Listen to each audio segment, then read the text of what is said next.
Yo en primer lugar quiero agradecer al ingeniero David, que el otro día estábamos conversando y decía que bueno, yo quería empezar un ciclo de visita a universidades a explicar un poco lo que habíamos hecho en el Ministerio de la Producción.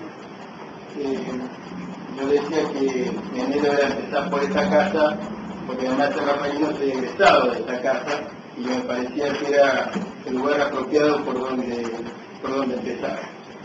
O no fue más que esto, fue la Expo Rural acá hace unas pocas semanas atrás, hoy ya estamos acá, así que agradezco muchísimo este gesto, Oscar, y se disponió como para seguir viniendo y hablando de estos temas las veces que haga falta.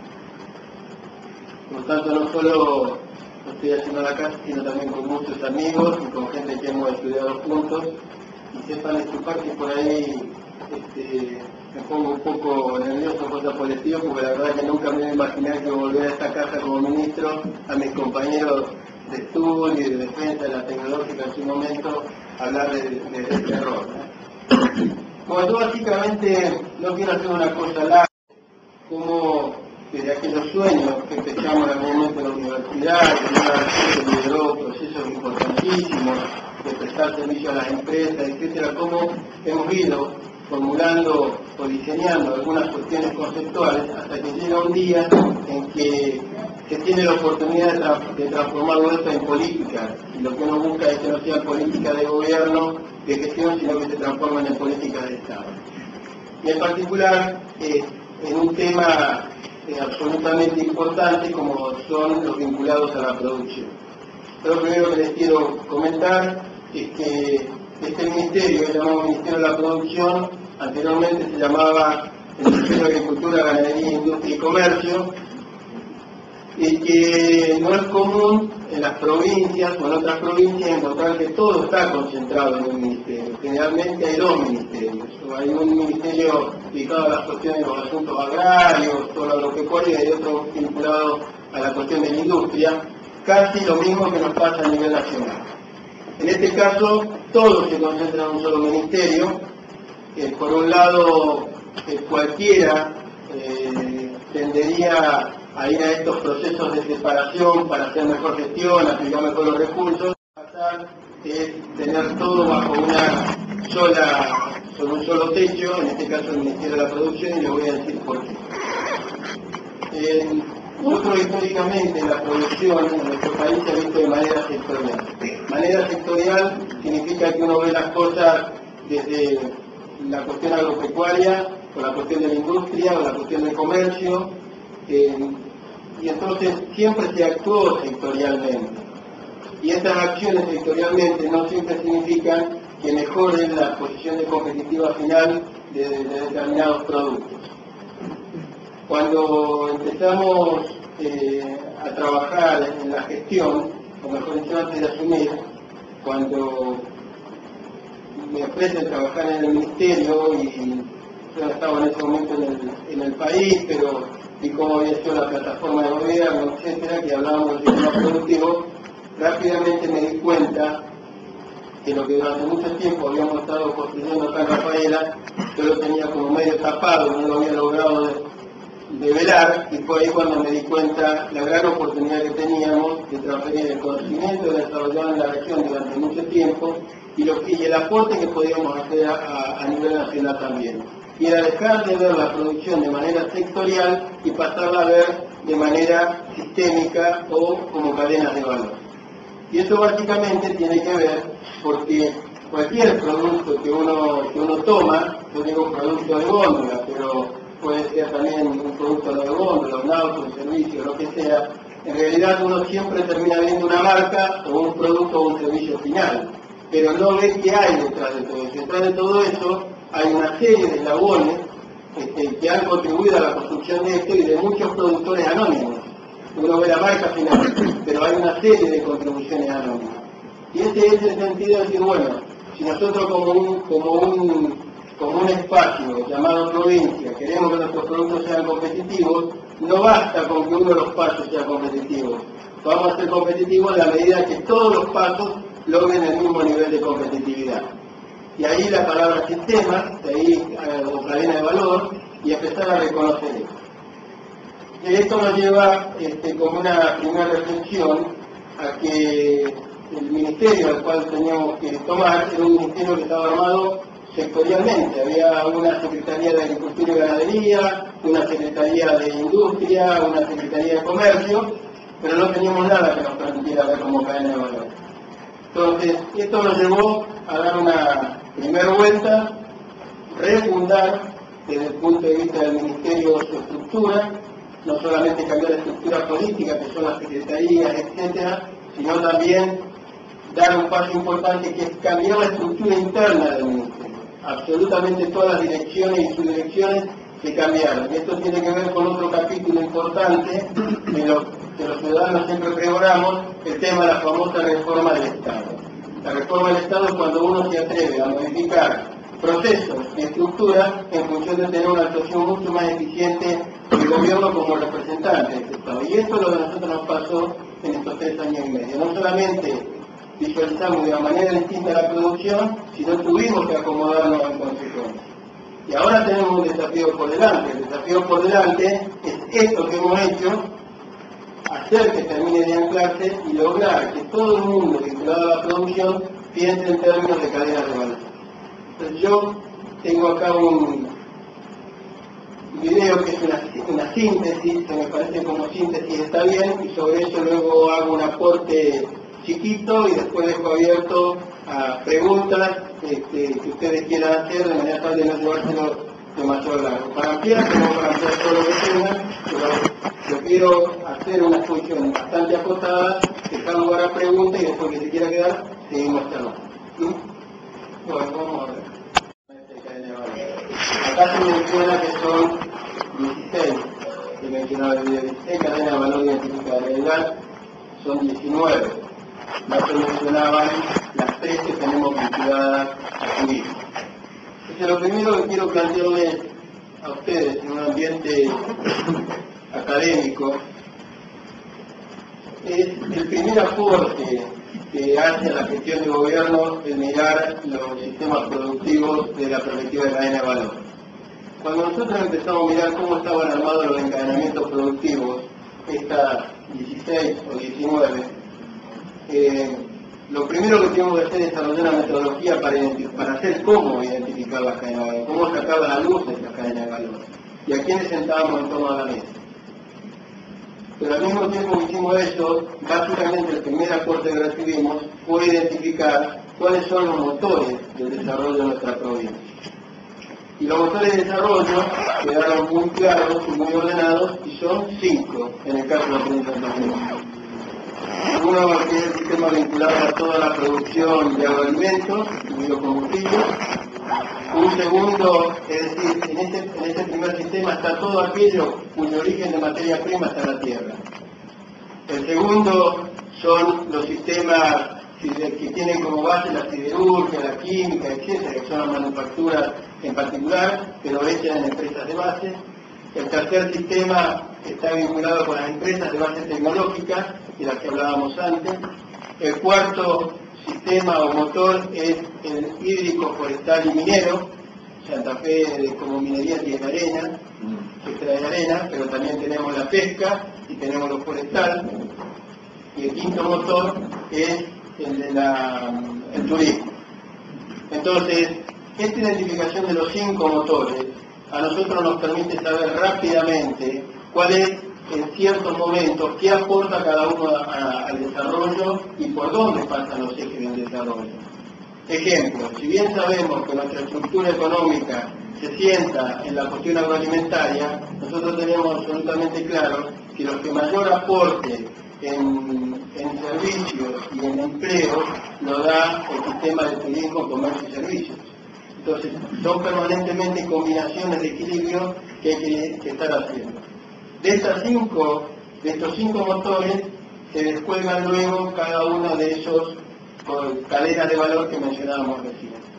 La otra cosa importante que nos permite ver el concepto de cadena de valor es cómo logramos integrar el territorio. Porque uno ve muchas veces producciones que están focalizadas en un determinado lugar, pero en realidad lo que uno ve en ese lugar es parte de un eslabón que a lo mejor se enlaza con otro que está muy distante del territorio. Voy a un ejemplo que tal vez hoy no es de los mejores ejemplos, pero acá tenemos los frigoríficos. El principal proveedor de insumos de los frigoríficos no está acá, está unos cuantos kilómetros al norte, y el destino principal de esos productos no está acá, sino que está al sur, con la comercialización. Todo ese elaboramiento de la cadena de valor es lo que a nosotros nos permite barrer el territorio. Entonces, esta forma de ver cosas nos permite identificar los motores de la economía, nos permite unir el concepto de territorio a los desarrollos. Y la otra cosa importante es que armar las cadenas de valor en esta metodología que yo decía es identificar los actores y constituir el Consejo Económico. El Consejo Económico de la cadena de valor, ¿qué es? Es un espacio donde hay actores públicos y privados vinculados a esta cadena de valor, donde se discuten todos los aspectos vinculados a ello. Cada cadena de valor tiene su consejo y lógicamente está reconocido por una resolución firmada por el MINTE. ¿Qué es lo que busca el trabajo de esta mesa? Desde un punto de vista operativo es hacer una especie de diagnóstico bajo una metodología determinada, en este caso muy sencilla, la matriz FODA, pero después de ahí pasar rápidamente a hacer un plan a 4 años de desarrollo. Este plan está construido por todos los actores de la mesa y es así que el gobierno lo toma como su gestión política en la cadena de valor. Cuando dice cuál es la política en la cadena láctea, bueno, es esta, la que generó esta mesa. Por eso hablaba ahí de una construcción participativa. Eso se transforma en unos manuales que están vistos ahí, que nosotros entregamos como parte de la política del Estado en cada uno de esos trabajos. ¿Cuáles son las dificultades más grandes que tiene el pensar y el trabajar como cadena de valor? Que en realidad se está instalando un nuevo paradigma, que es ver el desarrollo competitivo de un producto hermanando piezas que nunca estuvieron hermanadas. El gran esfuerzo es tratar de desarrollar algo muy sencillo que se llama la ecuación ganar-ganar.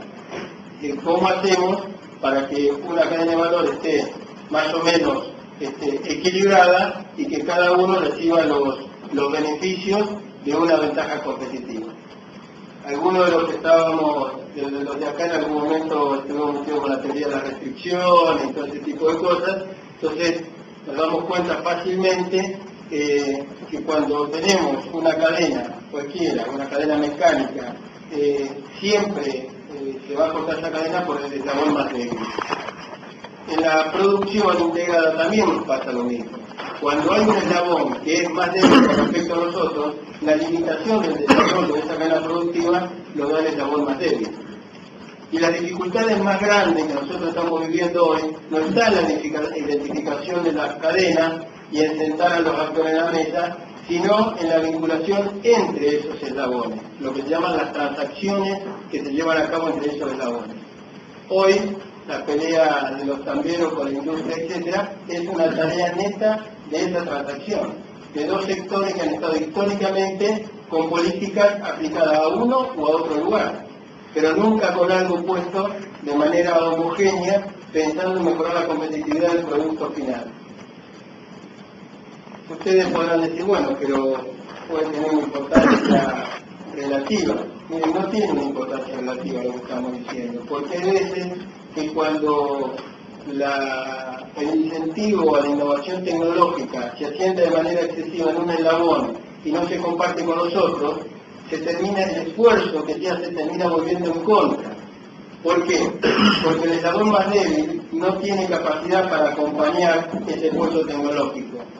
Y cuando no tiene capacidad de acompañarlo, seguramente su estado de debilidad hace que rompa. Y al romper, el que hizo la inversión no lo puede acompañar. Se lo voy a poner entonces en términos más fáciles para que me entiendan, y lo podemos ir a cualquier ejemplo luego, pero en algo que tiene actualidad. Pido disculpas, soy ingeniero electromecánico, pero hablo de lechería y tal, me he deformado un poco.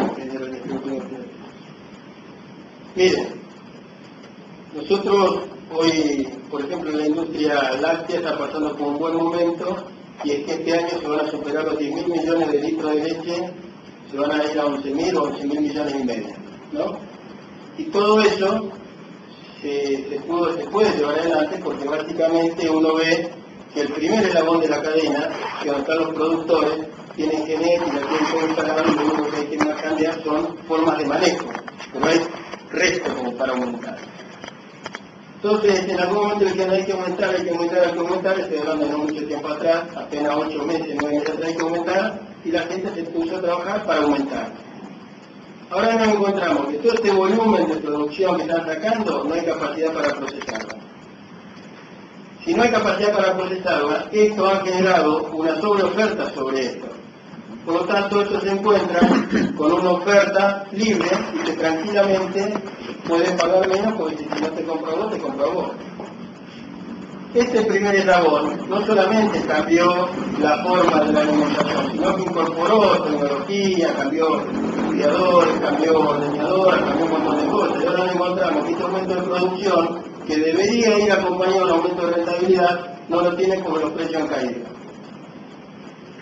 Entonces, esto es un ejemplo claro a lo que me refiero, de que entonces la planificación no hay que hacerla sectorialmente, como uno ve un montón de cursos permanentemente, la lechería tiene como tal, el tambo, esto, aquello, lo otro, porque los podemos inducir a un proceso de inversión que el propio sistema después no tiene capacidad de pagarle esa inversión.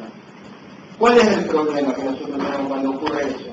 Que cuando esta inversión que hizo este primer eslabón no logra la rentabilidad suficiente, ¿quiénes son los primeros que sienten el golpe en este primer eslabón? Los más pequeños de estos.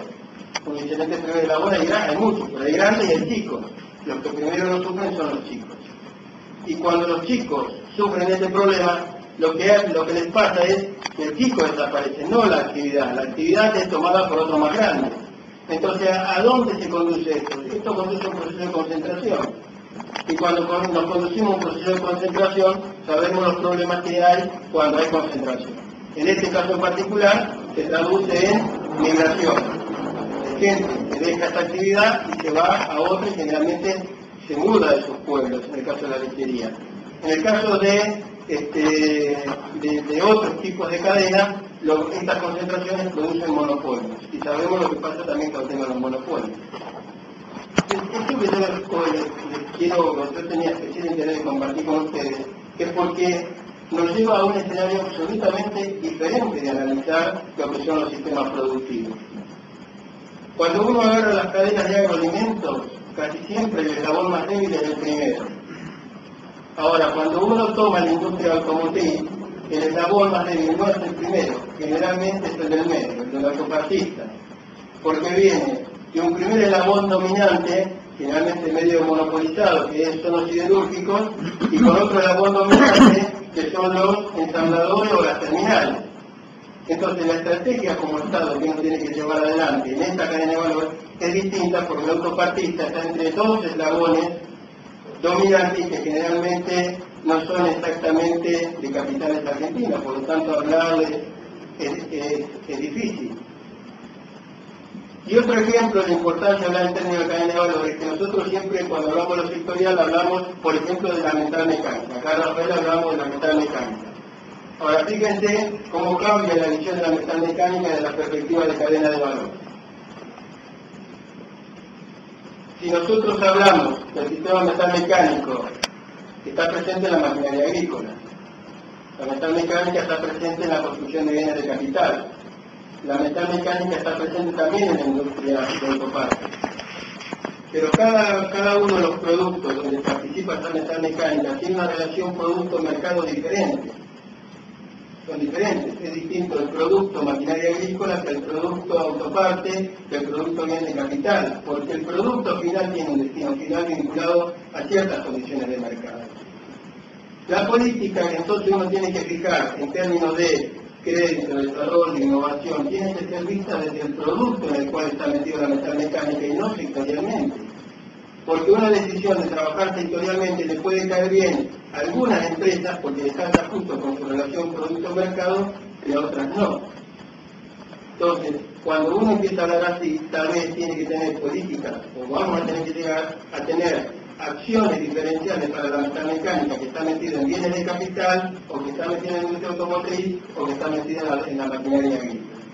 Y todas estas cosas son las que se están poniendo sobre la mesa desde la perspectiva de ver la producción como sistemas productivos y no como se lo ha visto tradicionalmente desde un punto de vista sectorial. Yo tengo que decirles que al principio, cuando empezamos a hablar de todo esto, nosotros andábamos con un poco de bronca, ¿no? Acá con el ingeniero docente, que nos cuesta poco que se nos trate la cabeza, porque cuando empezamos a hablar de esto, todo el mundo nos tildaba de universitarios y de teóricos. Y no hace mucho, hace apenas 3 años y medio atrás, cuando nosotros empezamos a presentar esto, todo el mundo decía, ustedes son los teóricos, son los universitarios, y yo lo que percibía no me ofendía que me digan teórico universitario, sino que yo notaba que nos lo decían un poco con un sentido, diciendo chicos, vayan a casa que acá no tienen nada que hacer.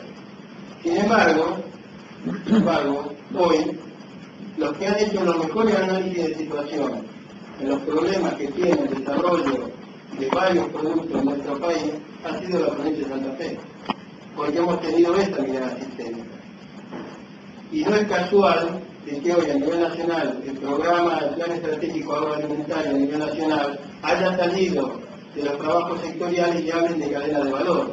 En la reunión que hubo la semana pasada, que se presentaron los avances del plan estratégico, el INTA invirtió el 50% del tiempo del seminario y dedicó el INTA hablando del desarrollo de cadena de valor. Otro teórico universitario entonces. Y el plan industrial 2020 a nivel nacional también se habla como cadena de valor, se habla de la cadena de valor de la maquinaria agrícola, de la industria textil.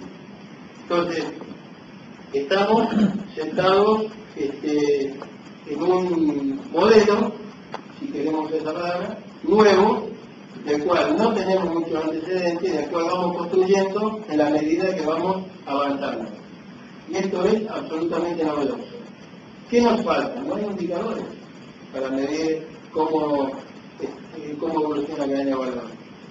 No hay indicadores. Es decir, yo vuelvo al caso lácteo, puedo decir cuántos tamos hay, cuánto producen, cuánto hace cada vaca por litro, cada animal por hectárea, todo lo que tiene. Puedo tener un indicador por industria, puedo tener un indicador de precio de góndola. No tengo un indicador que a mí me permita decir si la cadena de valor está equilibrada o no está equilibrada, o si es competitiva o no es competitiva.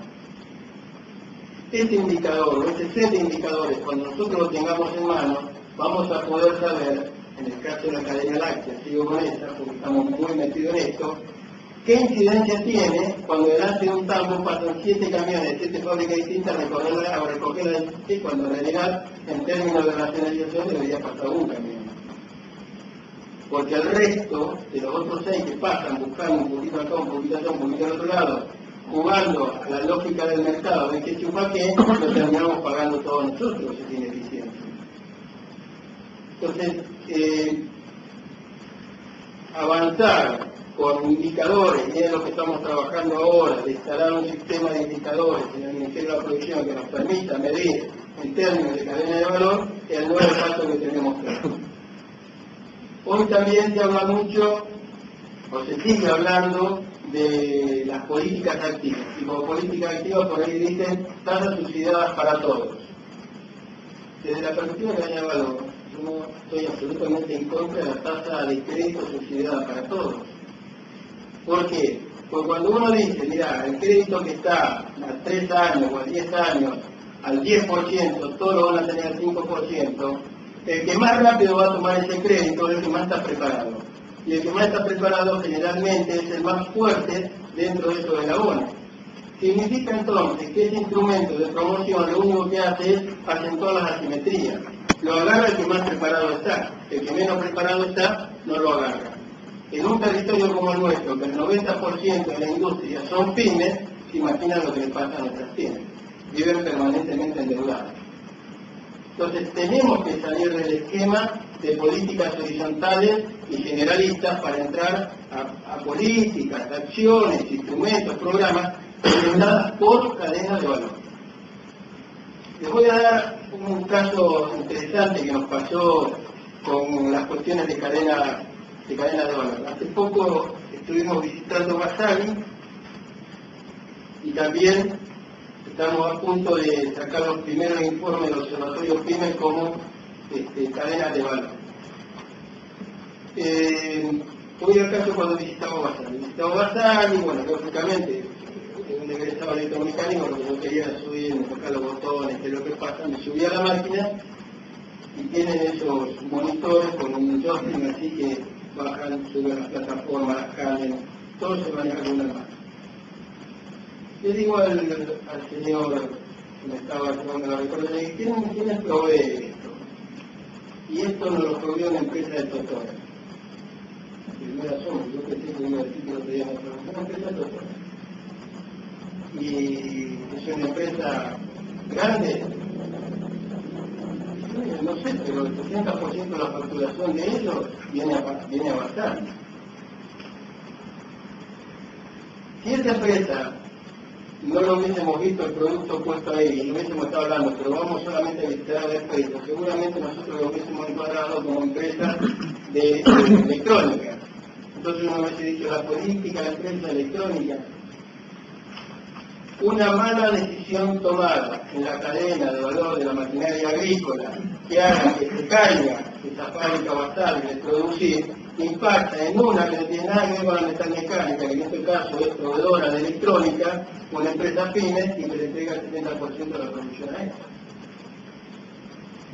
El informe del Observatorio PYME que pronto vamos a comenzar a presentar muestra precisamente cómo el concepto de cadena de valor habla de la multisectorialidad.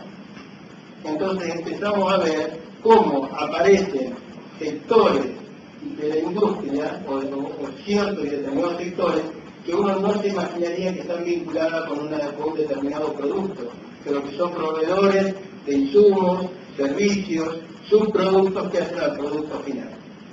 Por ejemplo, veíamos la importancia de la industria química en la cadena de carne bovina. Claro, muchos de los insumos que se utilizan en la industria frigorífica son químicos, entonces no podemos tener políticas generales. Por último, les quiero comentar algunos casos emblemáticos que nos han aportado hasta ahora las cadenas de valor.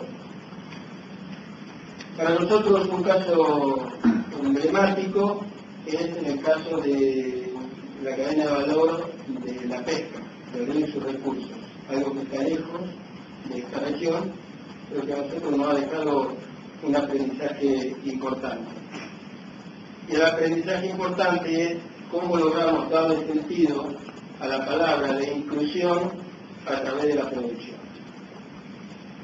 Seguramente ustedes tenían una mirada de los pescadores la misma, o de los que trabajaban en el río, la misma que teníamos nosotros. Esto que cada vez que decimos hay que sacarlo, hay que traerlo, hay que esto, hay que aquello, lo otro. Sin embargo, cuando empezamos a trabajar el concepto de cadena de valor, descubrimos que realmente para los pescadores la palabra inclusión significaba ser reconocido como pescadores.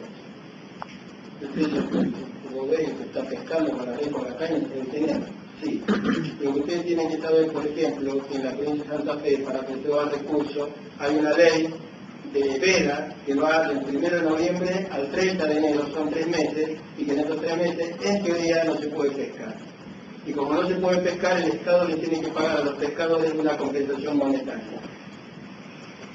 Nosotros pagamos, el primer año de gestión, 6.000 pescadores por mes, durante los 3 meses, esa compensación monetaria.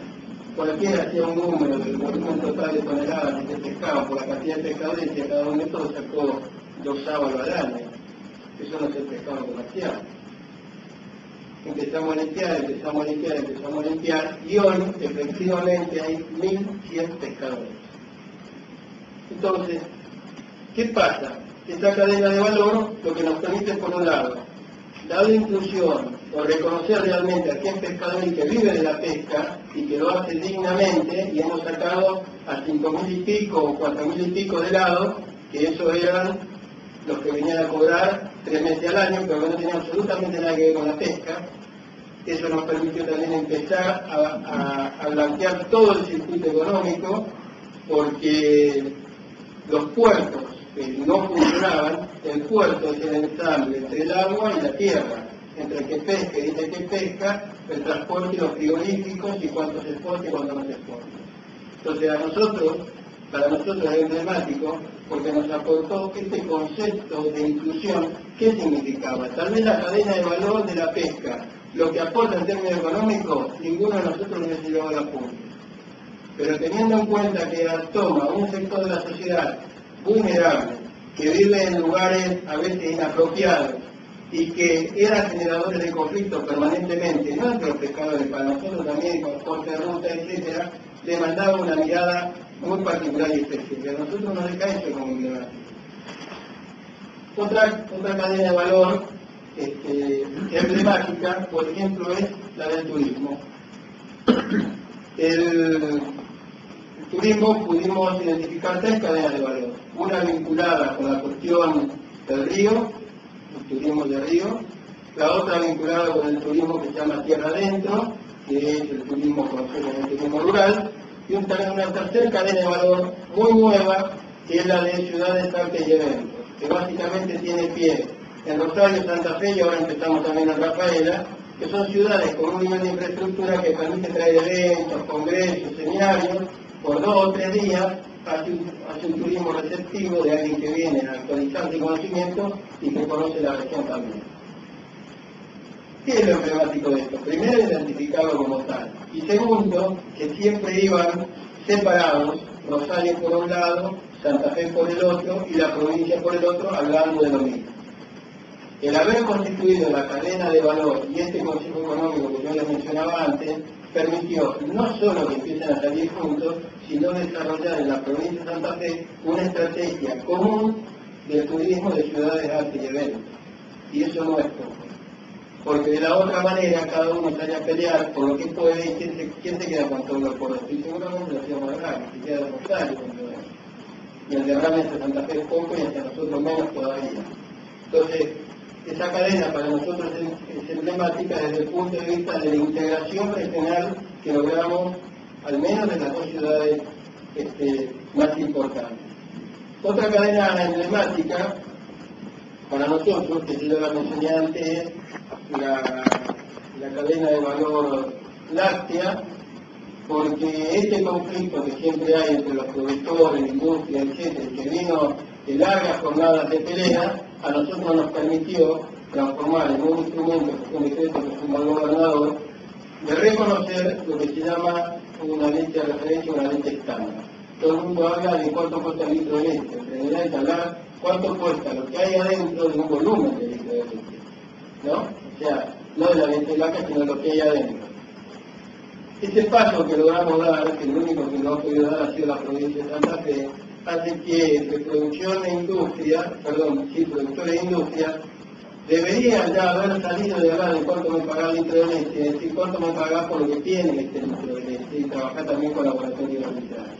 Entonces para nosotros es emblemático porque nos permitió darle un sentido federal, de defensa federal, a esta producción cuando a lo mejor todos están esperando que esto se dictamine desde un espacio nacional.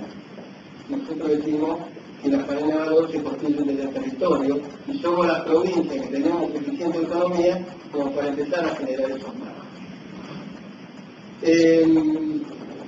Otra cadena para nosotros emblemática, esta es la última y ya corto, es la de software y servicios informáticos.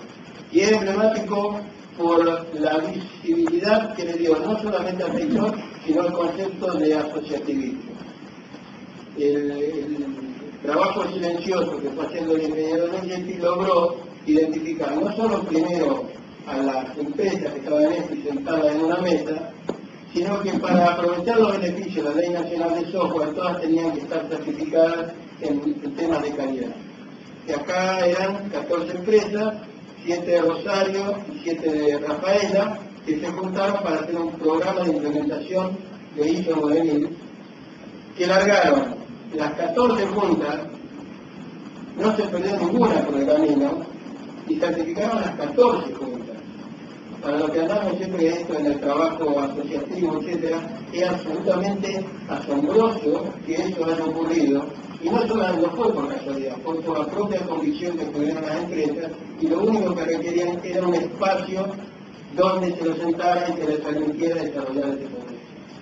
Entonces estos 4 ejemplos que les comentaba era simplemente para que ustedes vean que hay cosas que son posibles de hacer, que un proceso de construcción se puede hacer, aunque parezca que tiene que ser pesado, etcétera, pero se puede llevar adelante. Lo importante es tener acciones que sean planificadas.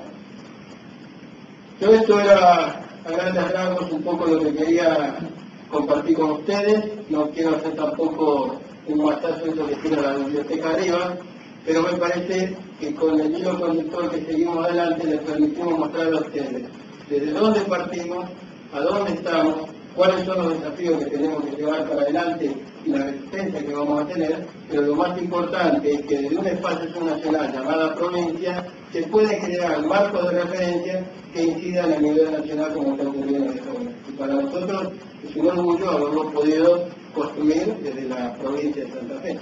Así que yo quedo a disposición, si alguien quiere hacer alguna pregunta, etcétera, estamos disponibles, y si hay algunas cosas que hacemos más adelante, las tengo acá a mi compañero de equipo Rubén Giorgetti que me puede ayudar. Así que bueno, muchísimas gracias.